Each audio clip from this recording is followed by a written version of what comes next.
Welcome to Firsts, a podcast by First Day Learning. I'm Daniel LaCava, and I'm here to shine a light on some of the amazing people who make early childhood education so special. Each episode, I sit down with a teacher, director, administrator, support staff, PD facilitator, or passionate advocate from the world of ECE. Together, we try to uncover the winding path that brought them here and the stories that keep them going. So, learn, commiserate, or laugh along as we slow down for some real conversation, something that we at First Day Learning believe is in short supply.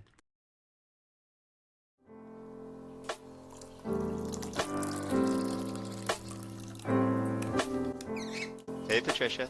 Oh, I can't hear. Now I hear you. Hey, good Hey, morning. How are you? good morning. I'm doing awesome. How are you? Doing wonderful. Yeah. How's today looking for you? Pretty standard, or what you got going on? Pretty standard. You know, we have some teachers who are out for the weekend and we're trying to get coverage for Monday, just the normal, making sure we have our kids in a good place and watching some of the kids being pulled for some of their services right now. Very nice. Well, thank you so much for agreeing to meet and chat just a little bit. Like I told you, I don't expect this to be a super long conversation and couldn't be any more casual or low expectations. I see that. You're already making me feel great. Yeah. Actually, I have to tell you this story. I have kind of a black eye right now, and I got to Oh tell you wow, I this. can't. It's hard to Oh, I see. see it now. It's not Yeah, I not see too it now. bad, but I have to tell you because this is a funny sentence that I'll probably never get to say again. I got attacked by a shovel in the middle of a fish funeral.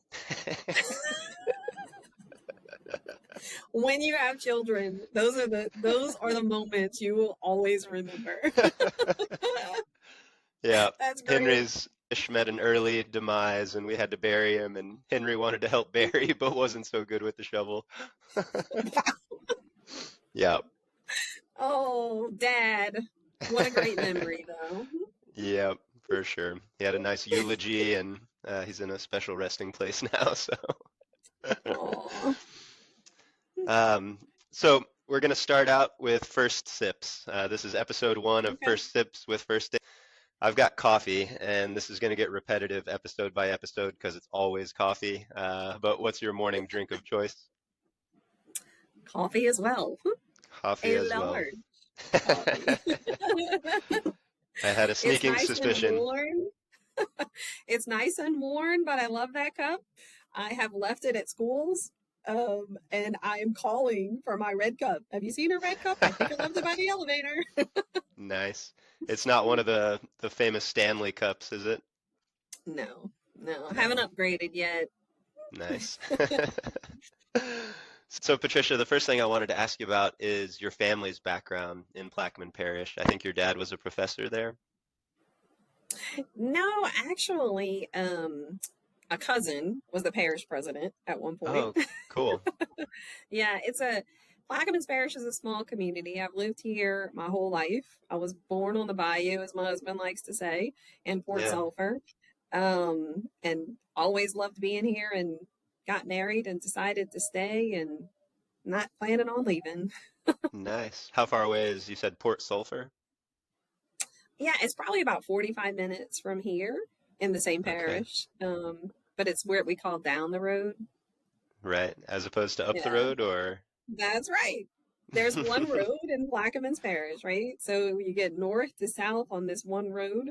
The Mississippi River divides us, right? Hmm. So we have an east bank and a west bank. That's Plaquemines Parish, but just one road in and one road out. So you either live up the road or you live down the road. Gotcha.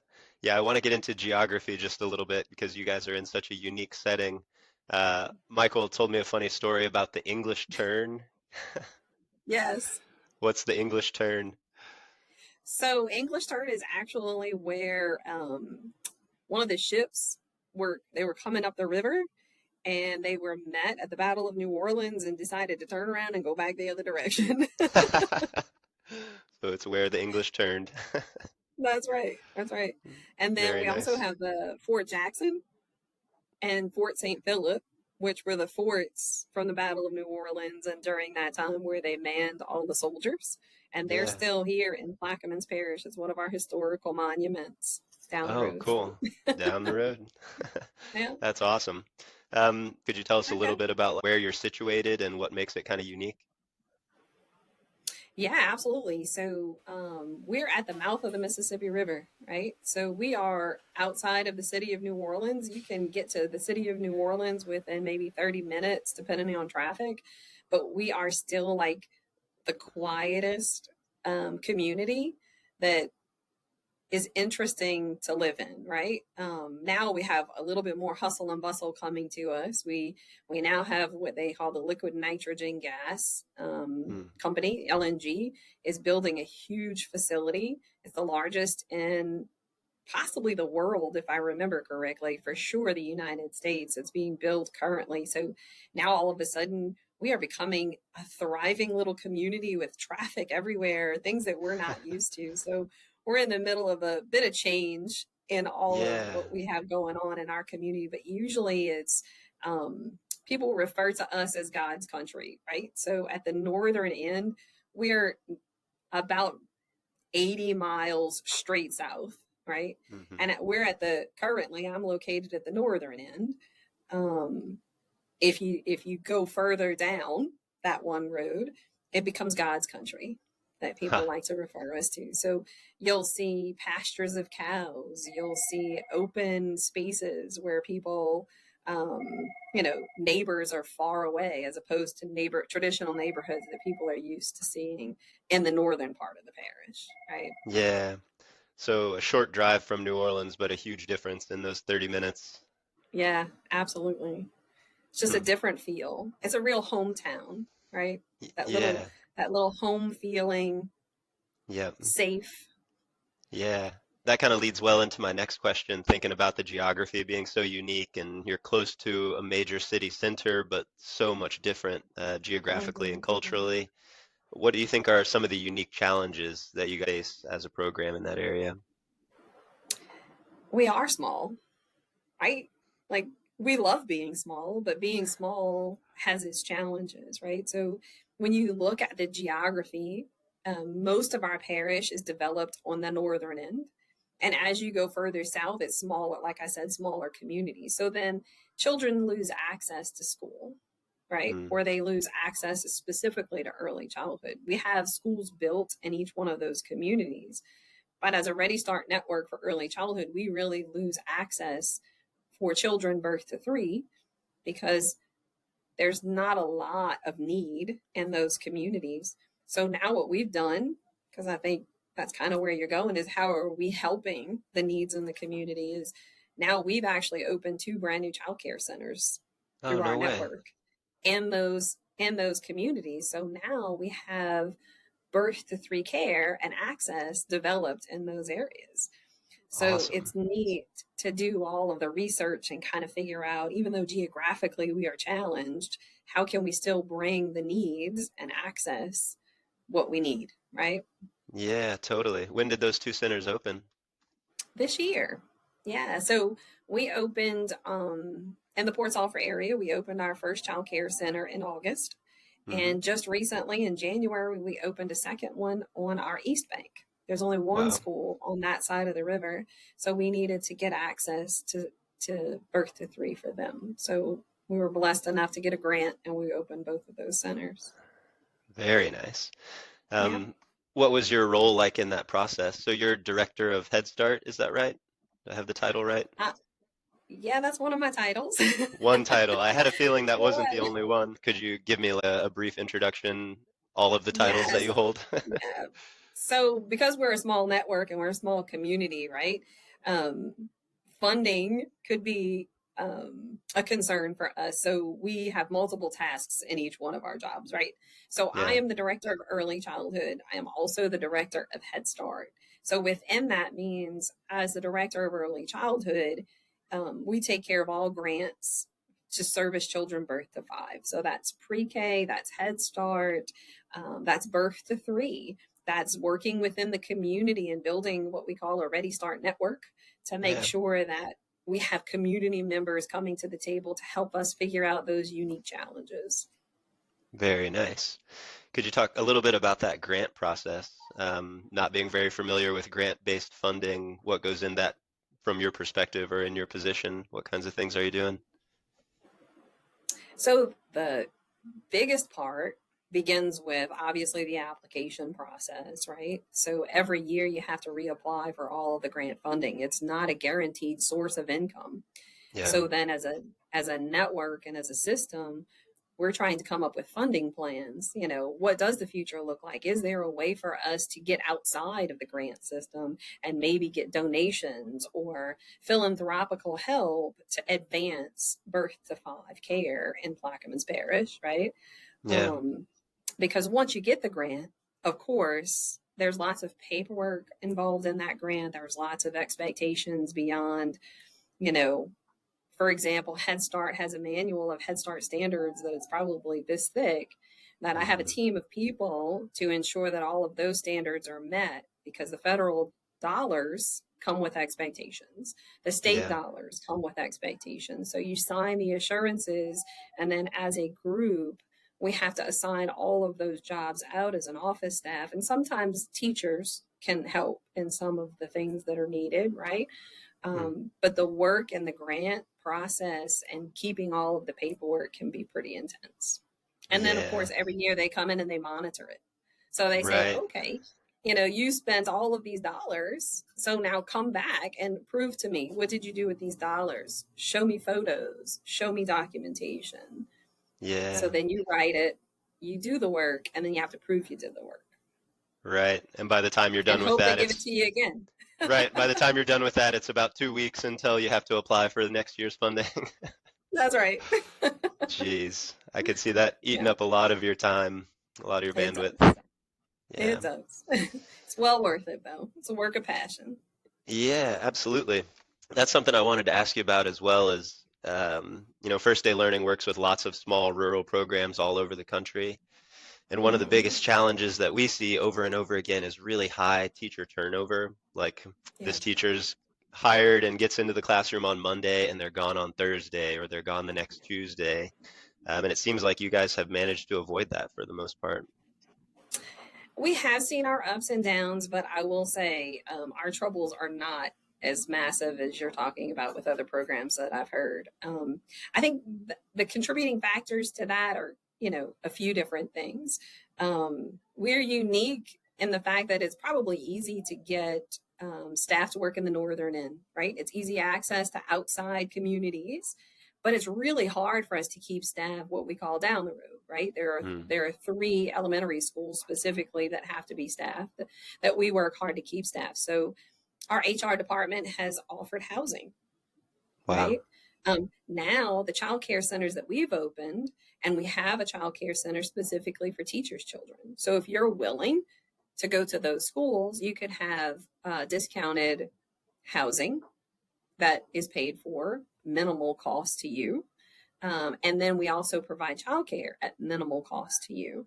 So they Wow. may only pay a couple of $100s a month rent, and they may only pay a couple of $100s a month to have their children taken care of. But if they lived in the populated area, you know, childcare costs can be about Yeah. $1,000 a month by itself, not to Yeah. mention what they're going to end up paying in rent. So I feel like that is helping us get teachers to stay in those areas. Yeah. Um, Also, How our long? school board does an Sorry, go ahead. amazing job. It's okay.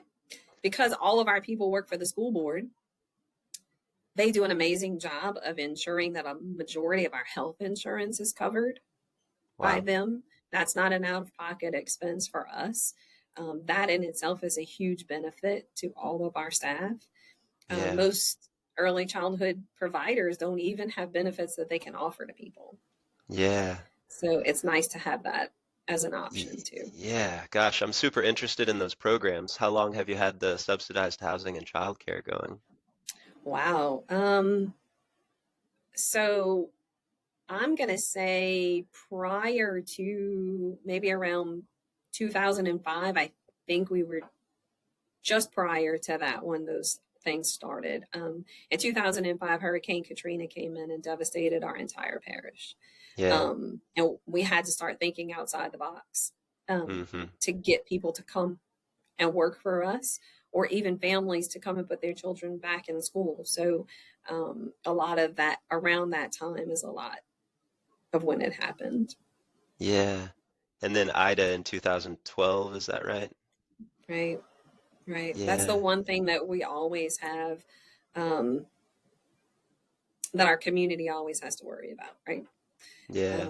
Annually, you just don't know what that hurricane season's going to bring and if it's coming your direction or not. But I will say Plaquemines Parish is a very resilient community, and we're always ready to get right back in. Yeah, totally. Do you feel like from those couple of massive storms, was that a silver lining in any way that it like pushed forward the funding to help with some of those issues? Oh, yes. So, like when we were devastated, FEMA came in and rebuilt all of our schools that were devastated. So we had older structures that they're now brand new schools. They're beautiful, right? Wow. We would not have had that opportunity. So that's a little silver lining in that for sure. Yeah. Um, Talking about like preparing for hurricane season and these new buildings being built, a lot of the pictures that I found in Plaquemines are the stilt houses, where it's like a 30-foot tall foundation of stilts, and then it has a trailer Yes, or a mobile home or and sometimes a really nice house on top. yes, Were those around you do. always, or those have been like responses No. to those last couple of big storms?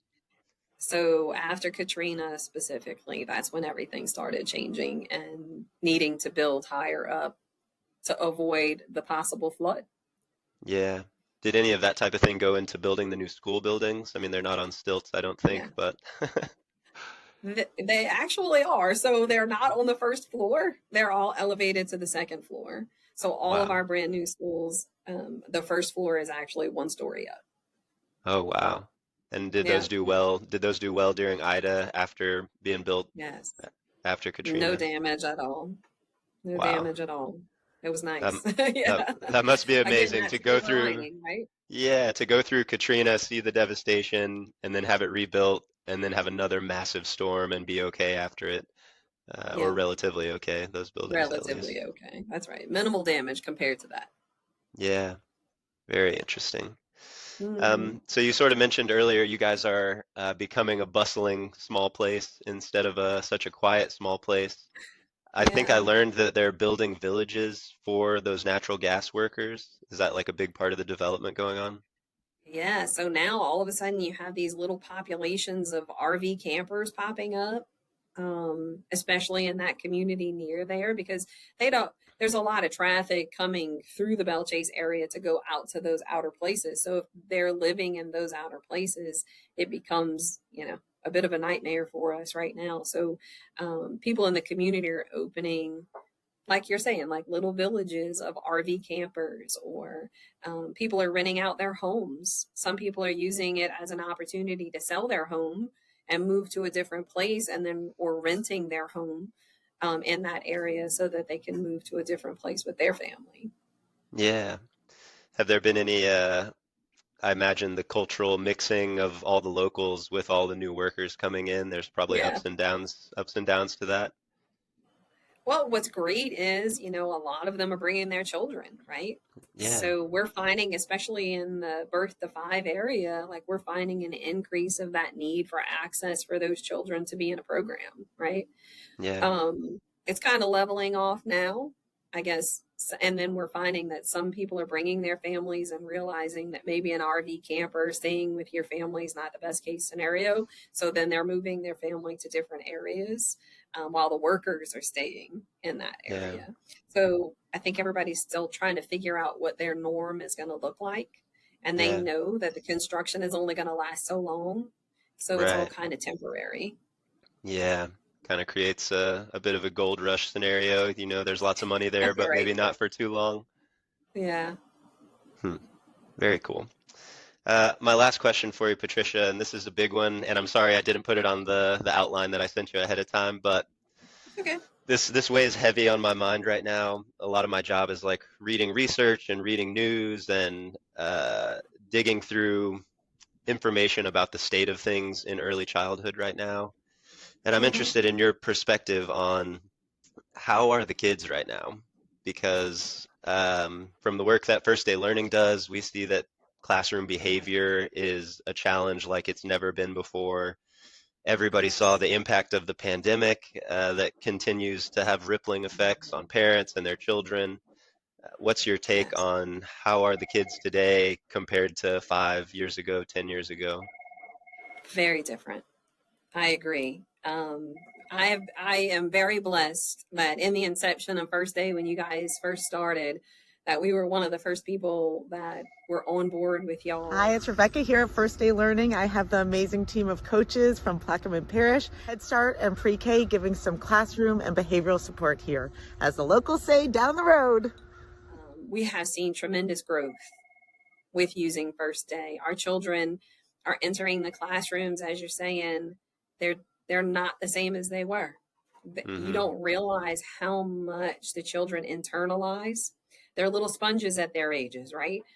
And they internalize all of that. The way that the children interact with people now, the social interactions and things are lacking. Mm-hmm. They're coming to us as 3-year-olds and the Head Start specifically, right? And a lot of our time is spent on social emotional development, Yeah. social emotional transition, and being able to appropriately manage my emotions when I have to do what an adult expects me to do, not what I want to do. Yeah. Right. Um, we're seeing more and more of that. And what's great about everything that we've done with you is the support and the strategies that our teachers have learned in order to kind of mediate that a little bit, help that transition smooth, having a plan for that first day of school and what does it look like and sound like. Yeah, totally. I kind of feel like the teachers are the canaries in the coal mine in this situation because nobody else has that like 10, 20 plus year Yeah, perspective on tons of different kids coming through. Like the parents can't see it because these are the only kids they've ever had. And right. so to listen and talk to teachers every day, it sometimes is dark that like things are just much harder and much worse than they Yeah, were. So I'm glad to hear that you've seen some positive impact and maybe things are headed in the right direction again. we're hoping. So we went through kind of a spike, right? And then now we're kind of seeing it kind of level off a little. Yeah. Still not where it was prior to pandemic, but it is beginning to level off a little. Yeah. Um, this is maybe a little outside the scope of early childhood, but we're talking about the pandemic as like a major driving force behind that change or that difference. Do you think Mm. there are other factors at play? Possibly, I think I think the pandemic really changed everyone, right? Yeah. Um, how people parent, how people interact with each other. I mean, look at us. We're on Zoom, right? Our whole culture has changed. I don't need to sit next to you to have a conversation, but that social part of being able to have a conversation with somebody and that reciprocity, and then we can still have that on Zoom, but we don't have that social interaction, and being in person with people is a whole different feel than being on a screen a lot of the Yeah, times, right? Technology totally. comes into play across the boards, right? As a parent, I'm guilty of, here's this technology, son. I need a Yeah. minute. Yeah, let me fold the laundry, please. That's right. Please go be quiet over there for a minute, right? Yeah. So thinking about your own personal life, where do you like to go in Plaquemines for that face-to-face connection? Do you guys have local hangout or bar, coffee shop, restaurant? Where's your spot? Not really. Again, that pandemic has kind of changed us, right? So Yeah. we enjoy being at home. During the pandemic, we put in a pool. So now people come to us. So where's the hangout? The Haydel's house, right? Nice. We invite people to come over. We want to be that house where my son's friends come and they hang out and have a great time. Our family, our friends all come in the backyard. We barbecue. We boil Yeah. crawfish. We boil crabs. Yep. And we want to be the hangout place. That's awesome. Very nice, Patricia. I think that's all I have for you. Again, thank you so much for your time. It's really nice to chat with you. I feel like Michael's the one that Yeah. always gets to talk with you all the time, and I never do. It's good to see you again. It's been a while.